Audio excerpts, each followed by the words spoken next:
Real autism और fake autism दोनों में सेंसरी प्रोसेसिंग की प्रॉब्लम होती है, लैंग्वेज प्रोसेसिंग की प्रॉब्लम होती है और सिम्टम्स भी ऑलमोस्ट सेम होते हैं।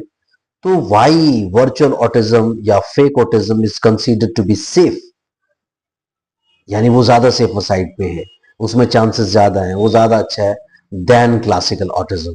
ये सवाल है हीलिंग थेरेपी सजीला की तरफ से। ब्यूटीफुल क्वेश्चन, जैसे हमेशा होता है, और हम लोग बात करेंगे इसके ऊपर और डिटेल में एक्सप्लेन करेंगे ताकि आपको समझने में भी आसानी हो और आपको आगे अपने बच्चे के साथ रिलेट करने में भी फायदा मिले इसमें। तो चलिए चैनल को सब्सक्राइब कीजिए, लाइक कीजिए, शेयर कीजिए। आपके मन में भी ऐसा कोई कमेंट है जरूर कमेंट सेक्शन में डाल दीजिए। आपका कमेंट डेफिनेटली आपको कंसल्टेशंस दिला सकता है फ्री की। उसके साथ साथ आप क्या कर सकते हैं, दूसरे लोगों को कुछ ऐसी नॉलेज दे सकते हैं, ऐसी अवेयरनेस दे सकते हैं जो वो बैठे बिठाए उनको नहीं मिलेगा, क्योंकि ये वीडियो बनता है, एक एक वीडियो में आपको कुछ ना कुछ नया सीखने को जरूर मिल जाता है। तो चलिए चैनल को सब्सक्राइब कीजिए, लाइक कीजिए, शेयर कीजिए, पूरी दुनिया में फैला दीजिए। मुझसे कंसल्ट करने के लिए 8168790299 डायल कर सकते हैं, +91 जरूर लगाएं अगर आप इंडिया के बाहर से कॉल कर रहे हैं। तो चलिए बात करते हैं कि why virtual autism is considered to be on the safer side. यानी तकलीफें तो दोनों हैं, कहते ना कि आपकी जान जाने से ज्यादा, अगर वो किसी जंग में अगर आपको जान जानी थी और थोड़ी चोटें लग गई, तो चोटें लगना ज्यादा बेटर है कि चोटें तो कभी ना कभी ठीक हो जाएंगे, फ्रैक्चर हो गया कभी ना कभी ठीक हो जाएगा, लेकिन जान जाने से तो बेटर है। तो उस तरह का कंपैरिजन है ये। कंपैरिजन ऐसा नहीं कि चलिए आप खुशियां मनाइए कि वर्चुअल ऑटिज्म हो गया यार और क्लासिकल नहीं हुआ। सो प्रॉब्लम्स तो दोनों ही है, एक प्रॉब्लम का वॉल्यूम ज्यादा है, प्रॉब्लम का वॉल्यूम कम है।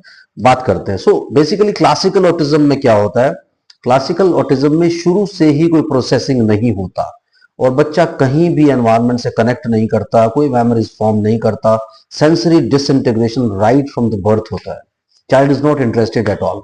और कई बार ये देखा गया कई सारे सिंड्रोम्स में ये प्रॉब्लम होती है, रेट सिंड्रोम हो गया, उसके साथ साथ कई सारे ऐसे सिंड्रोम्स होते हैं जिसमें सारी की सारी प्रॉब्लम्स डिटेक्ट हो सकती हैं, चाहे वो पहले डिटेक्ट हो चाहे वो बाद में डिटेक्ट हो, जेनेटिक काउंसलिंग से डिटेक्ट हो। लेकिन ये बच्चे कभी नॉर्मल स्टार्ट नहीं करते हैं, यानी आपको लगेगा नहीं कि पहले भी कभी बच्चा नॉर्मल था, तो उसकी कोई सोशल स्माइल नहीं होगी, उसके साथ साथ वो कनेक्ट नहीं करना चाहिए। आप क्रैडल में उससे, जैसे यूजुअली हम लोगों की हैबिट होती है, क्रैडल में हम लोग झुक करके अपने बच्चों से बात करने की कोशिश करते हैं, उन्हें बुलाने की कोशिश करते हैं, उनसे खेलने की कोशिश करते हैं। तो ये बच्चे कोई स्माइल नहीं, कोई इंटरेस्ट नहीं, ज्यादातर रोते रहना, ज्यादातर अपने ही वर्ल्ड में गुम रहना, लाइट्स की तरफ देखते रहना लेटे लेटे भी। तो ये सारी की सारी चीजें और सारे सिम्टम्स इन बच्चों में होता है। जब भी थोड़े बड़े होना शुरू होते हैं तो इनके जो डेवलपमेंटल माइलस्टोन्स हैं दूसरे, जिसमें सिटिंग आ जाता है, तो वॉकिंग आ जाता है, तो सिटिंग और वॉकिंग ये सब चीजें जो ना टाइम से होने लगती हैं, यानी फिजिकल डेवलपमेंट इज फाइन। लेकिन अगर आप बात करें इंटेलेक्चुअल डेवलपमेंट की, कॉग्निशन की, अंडरस्टैंडिंग की, सेंसरी प्रोसेसिंग की, वो कभी डेवलप नहीं होती स्टार्टिंग से लेकर के। आप बात भी करने की कोशिश करेंगे, आप चीजें भी पूछेंगे, बहुत फोर्सफुल होगा कि इनको छोटी छोटी चीजें आप सिखाएंगे, ये अपने वर्ल्ड में रहते हैं। यूजुअली क्लासिकल ऑटिज्म वाले जो बच्चे होते हैं वो अपने वर्ल्ड में गुम ही रहते हैं, चाहे बच्चा 6 महीने का है, 7 महीने का, 8 महीने का, 1 साल का है, वो किसी कॉर्नर को ढूंढते हैं, नहीं भी ढूंढते, जब तक वो उठना बैठना चलना फिरना नहीं सीखते हैं तो क्रैडल में भी कुछ ऐसा ही बिहेव करते हैं, आपको आई कांटेक्ट तक भी नहीं देते। सो कॉर्नर में चले जाते हैं, चुपचाप बैठे रहते हैं, नीड बेस्ड कम्युनिकेशन भी नहीं होती, अपना सुसु पोटी खाना कोई भी चीज वो एक्सप्लेन नहीं करना चाहते, सिर्फ वो अपना वर्ल्ड फॉर्म करके रखते राइट फ्रॉम द बिगिनिंग।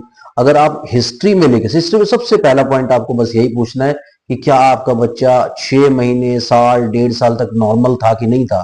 तो पेरेंट्स से जब ये जवाब आता है कि नहीं नहीं सब कुछ ठीक था, ये तो देखता भी था, इसने तो फिंगर पॉइंट करना भी शुरू कर दिया था 8-9 महीने की उम्र में, जब हम इससे पूछते थे कि फैन कहाँ है तो ये दिखाता था या खुद देखता था, हम लोगों से स्माइल करता था, खेलने की कोशिश करता था।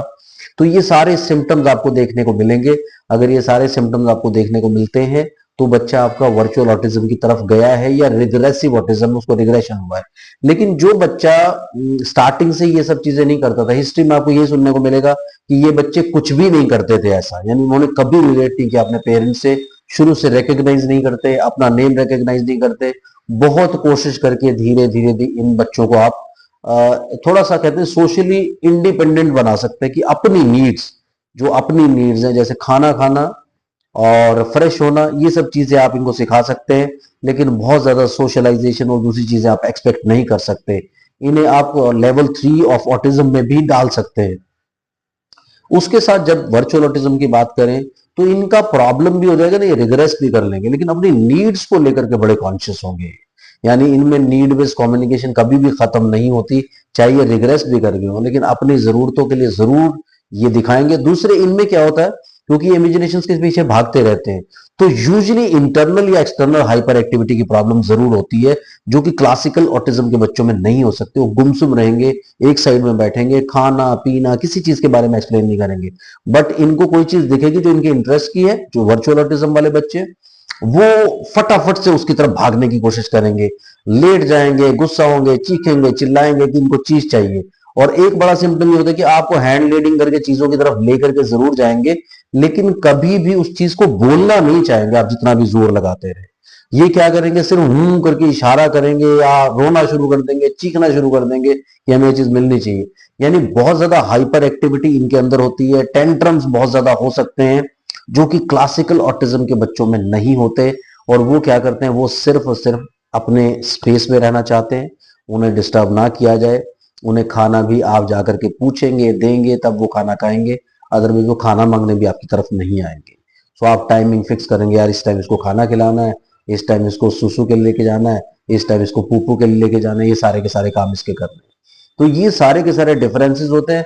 वर्चुअल ऑटिज्म इसलिए बोलते हैं क्योंकि इनिशियली एक बड़ा फायदा ये होता है कि अगर आपको 1.5 साल में पता चल गया, 1.25 साल में पता चल गया कि आपके बच्चे के अंदर वर्चुअल ऑटिज्म की प्रॉब्लम है, यानी फेक ऑटिज्म है, तो आपको क्या करना होता है, फटाफट से अपना काम करके गाइडेंस लेकर के, रेगुलर थेरेपी के लिए आपको कहीं जाने की जरूरत नहीं, रोज सेशन लेने की आपको कोई जरूरत नहीं।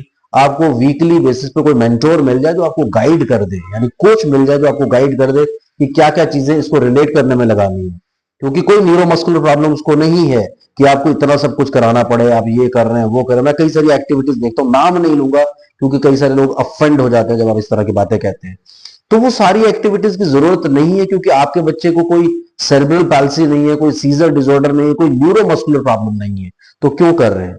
तो ये सारी की सारी कुछ एक्टिविटीज स्पेशली ऐसी होती हैं, जैसे मैंने बोला कि मैं नाम नहीं लूंगा, कोई करा रहा है तो कराता रहे, मैं उसमें क्या करूं।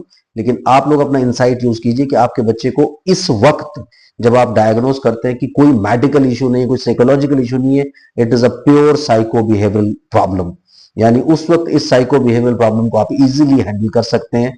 लेकिन मैं जहां तक साइकोलॉजिकल इश्यूज की बात कर रहा हूं कि आपका जो बॉन्डिंग है, यानी आपके जो वाइफ है या आप खुद हैं, अगर वीडियो आप खुद देख रहे हैं, तो क्या प्रेगनेंसी के दौरान आप बहुत ज्यादा स्ट्रेस में रहते थे, टेंशन में रहते थे, आपको बहुत ज्यादा ऐसा साइकोलॉजिकल प्रॉब्लम्स रहती थी, फैमिली में लड़ाई झगड़े ये सब चीजें होती रहती थी, फिर ब्रेस्ट फीडिंग के दौरान 1 साल 1.5 साल तक वो सब चीजें कंटिन्यू हुई, तो फिर साइकोलॉजिकल कुछ ओवरलेज हो सकते हैं विड्रॉल के लिए, और वो सारे के सारे विलफुल विड्रॉल में आते हैं।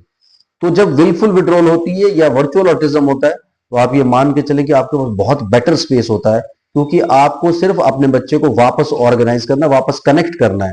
लेकिन जो क्लासिकल ऑटिज्म वाला बच्चा हो तो कनेक्ट करना ही नहीं चाहता ना स्टार्टिंग से, तो वो कनेक्ट करेगा ही नहीं, इसलिए बहुत प्रॉब्लम होती है। क्लासिकल ऑटिज्म वाले बच्चे लाइफ टाइम ऐसा रह जाते हैं, उनमें कुछ ना कुछ प्रॉब्लम चलती ही रहती है।